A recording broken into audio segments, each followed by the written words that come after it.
here's maybe another question for you guys.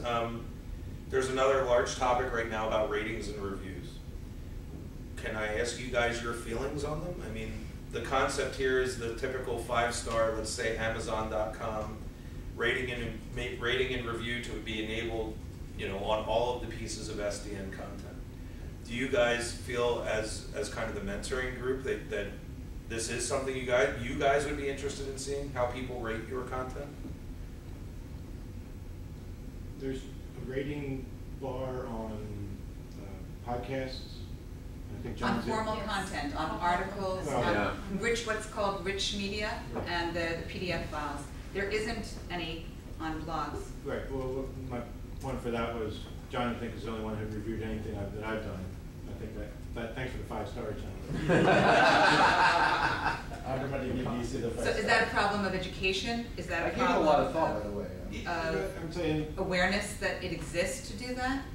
Just like with Amazon ratings, you end up possibly with stratified people that really like your stuff and people that really hate your stuff. And it adds some value, but I don't know how far that goes. You don't know who's going to be contributing that, and you know, whether they're gaming it or whatever. I'm sorry, Mark. I have to say I'm troubled by ratings stuff online. I think especially some of the people who have the most hot button and controversial views who push conversations end up getting the shaft for that with low ratings. It happens on Amazon all the time. If you go look at any political commentary, you'll see it never has 5 stars because anyone who has a different viewpoint slams that content. And I'm troubled by how social networking makes it so easy for people to just take pot shots, and I consider ratings kind of a way of doing that. On the other hand, I think thoughtful comment threads evaluating materials can be incredibly useful. So to me, and this is just my bias, I'm only speaking for myself here. Mm-hmm. I think that what adds value is if you can comment and say why you liked or didn't like something, and you put the effort in to make the comment, and like say on your podcast or mine, there's 5 or 10 comments saying that's very helpful for the creator, because then you can. You don't have to. On rating, you don't have to enter comment. You don't have to enter comment. No, you don't. No. So for me, I don't like the stars at all, but if you're going to have it, then you have the comment, and the comment's the best part, because that's where you can actually take some value.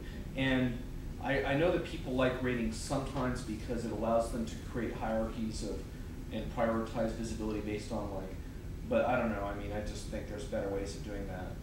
And what Dennis actually agrees, saying that ratings can be gained on ZDN. They got rid of thumbs down because of just going to ask whether it makes a difference whether it's a star rating or a thumbs up, thumbs down, or a like in Facebook. Does that go across the board for you, John? The Facebook stuff? No, meaning your idea and yours to Jim about ratings.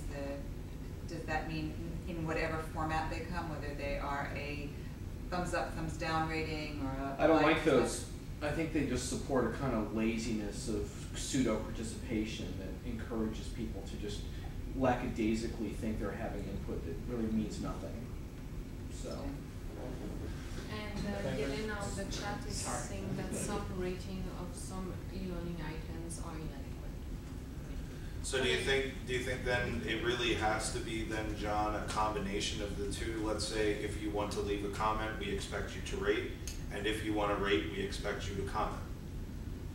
Or let's say highly suggest with the inability to do it the other way. I don't want to say force, but you know. I don't know. I mean, if I were designing it, I wouldn't have a star rating. I would just have a comment. I would say comment on this content.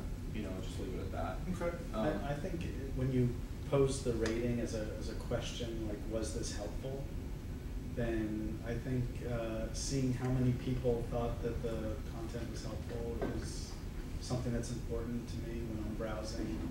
Like, a lot of people say that a document was helpful or a posting was helpful. So that's something that is actually out there today, in a little bit more, let's say not quite as intrinsic, but when you get into the forum searching, we've and this has been out on the new SCN search for a little bit as well, the open resolved or possibly resolved. That filter allows you to go through and based on whatever your search was, actually figure out. But I guess if we actually put more, you know, open is not helpful, resolved is very helpful, and possibly resolved is kind of helpful, and put that really against all of the content, it might be a little bit more efficient.